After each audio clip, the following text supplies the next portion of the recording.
الحمدللہ والصلاة والسلام علی رسول اللہ اما بعد اعوذ باللہ من الشیطان الرجیم وَيَا قَوْمِ لَا أَسْأَلُكُمْ عَلَيْهِ مَالًا وَيَا قوم اور اے میری قوم لا اسألکم نہیں میں مانگتا تم سے علیہ اس پر مالن کوئی مال ان اجریہ نہیں ہے میری مزدوری الا مگر علی اللہ اللہ تعالی پر وما انا اور نہیں ہوں میں بطارد ہرگز دور ہٹانے والا الذین ان لوگوں کو جو آمنو ایمان لائے انہم بے شک وہ ملاقو ملنے والے ہیں ربہم اپنے رب سے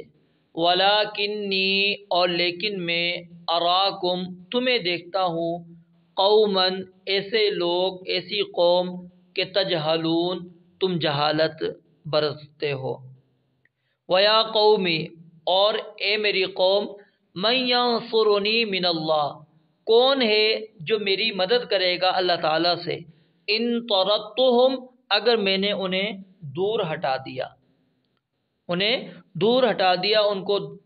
دھتکار دیا افلا تذکرون کیا پس تم نصیحت حاصل نہیں کرتے۔ اللہ رب العالمین نے ان آیات کے اندر دوسرے اعتراض کا جواب دیا ہے،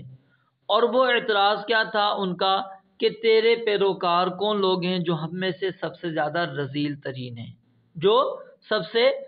ترین ہے، تو اس کے بارے میں سیدنا نوح علیہ السلام نے اپنی قوم کو مخاطب کر کے کہا کہ لا اسألکم علیہ مالا، پہلی تو یہ بات سن لو، میں تمہیں اللہ کا پیغام پہنچاتا ہوں، میں اپنا پیغام نہیں لے کر آیا، اور اس اللہ کے پیغام پہنچانے میں تم سے کوئی اجرت کا مطالبہ نہیں کرتا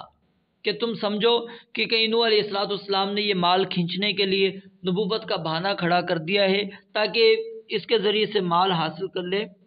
میرا ایسا کوئی مقصد نہیں ہے۔ لا اسألکم علیہ مالا، میں تم سے اس پر کسی مال کا سوال نہیں کرتا،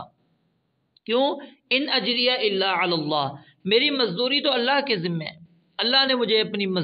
میری مزدوری دینی ہے، تم سے میں اس محنت کا نتیجہ لے ہی نہیں سکتا، اس کی اجرت لے ہی نہیں سکتا۔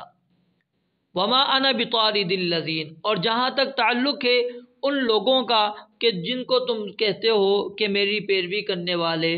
انتہائی رذیل ترین لوگ ہیں، انتہائی نکمے اور انتہائی گھٹیا ترین لوگ ہیں، تو میں ان کو ہرگز دور ہٹانے والا نہیں ہوں۔ کیوں؟ الذین آمنو، اس لیے کہ وہ ایمان لے کر آ گئے، اور جب وہ ایمان لے کر آ گئے ہیں تو اب ایمان کے بعد میں ان کو اپنے آپ سے دور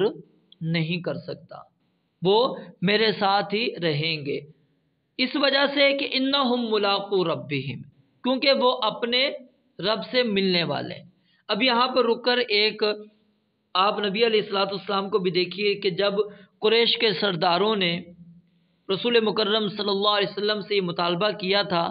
کہ جب آپ ہمیں دعوت دیں گے تو اس وقت آپ کی مجلس کے اندر کوئی بھی صحابی رسول موجود نہ ہو، ہم ہی صرف موجود ہوں، ہمارے علاوہ کوئی وہاں پر موجود نہ ہو۔ لیکن سیدنا عبداللہ ابن ام مکتوم رضی اللہ تعالیٰ نابینا صحابی تھے، وہ آ گئے تھے، اور نبی علیہ السلام نے تھوڑی سی ناگواری کا بھی اظہار کیا تو اللہ تعالیٰ نے سورہ عبس کی آیات نازل کر دی، عبس وتولی ان جاءہ الاعمی وما یدریک لعلہ یزکی او یذکر فتنفعہ الذکری اما من استغنی فانت لہ تصدی وما علیک الا یزکی واما من جاءک یسعی وہو یخشی فانت عنہ تلہی، کہ ایک طرف وہ ہے جو آپ کی طرف دوڑ کر آتا ہے، جو آپ کے پاس آ کر نصیحت حاصل کرنا چاہتا ہے، اپنا تزکیہ کرنا چاہتا ہے، اور دوسری طرف وہ ہیں جن کو آپ دعوت دے دے کر آپ تھک گئے ہیں لیکن وہ ماننے کے لیے تیار نہیں، تو آپ ایسے لوگوں کی وجہ سے ان کو نہ چھوڑیں۔ اور پھر سورہ کہف کے اندر چلے جائیے تو وہاں پر تو اللہ رب العالمین نے کیا فرمایا تھا، وَلَا تَطْرُدِ الَّذِينَ يَدْعُونَ رَبَّهُمْ بِالْغَدَاةِ وَالْعَشِيِّ، کہ جو صبح شام رب کو پکارتے ہیں، رب کی عبادت کرتے ہیں، رب سے دعائیں کرتے ہیں، ان لوگوں کو اپنے آپ سے دور نہ کرو، ان کو دھتکارو مت، ان کو اپنے آپ سے نہ ہٹاؤ، نبی علیہ الصلوۃ والسلام پھر اسی پر عمل کرتے تھے، آپ نے صحابہ کو نہیں ہٹایا۔ یہاں پر بھی نوح علیہ الصلوۃ والسلام نے یہی بات کہی کہ وما انا بطارد الذین آمنوا، کہ میں ایمان والوں کو اپنے آپ سے ہٹانے والا نہیں ہوں۔ کیوں؟ انہم ملاقو ربہم، وہ اپنے رب سے ملنے والے، اور جب وہ رب کے پاس جائیں گے اللہ تعالیٰ کو وہ کہیں گے کہ یہ دیکھو نوح علیہ الصلوۃ والسلام تو ہمیں اپنی مجلس کے اندر بیٹھنے نہیں دیتے تھے، ہم چاہتے تھے ہم ان سے دین سیکھیں، ہم اسلام سیکھیں، جو احکامات تو نے ہم پر نازل،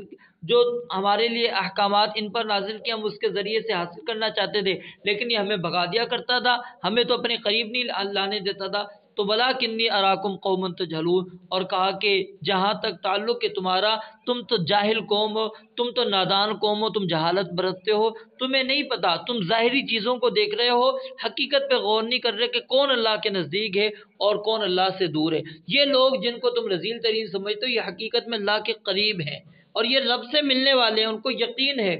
کہ ہم نے اللہ سے ملاقات کرنی ہے، اور اللہ کے سامنے جا کر جب یہ بات کریں گے تو پھر بتاؤ اے میری قوم من ینصرنی من اللہ، مجھے اللہ تعالیٰ کے اس عذاب سے، اس گرفت سے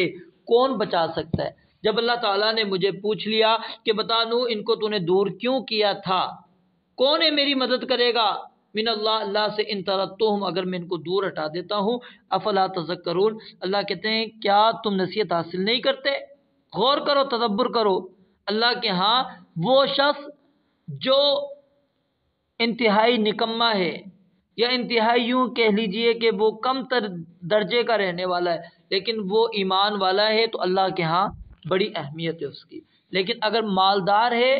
اچھے خاندان والا ہے، لیکن ایمان نہیں ہے، بے ایمان ہے، بد کردار ہے، وہ اللہ کے نزدیک چوڑے چماڑ سے بھی بدتر ہے، اللہ کے ہاں اس کی کوئی حیثیت نہیں ہے۔ رب العالمین سے دعا ہے اللہ تعالیٰ سمجھنے اور عمل کرنے کی توفیق عطا فرمائے۔ وآخر دعوانا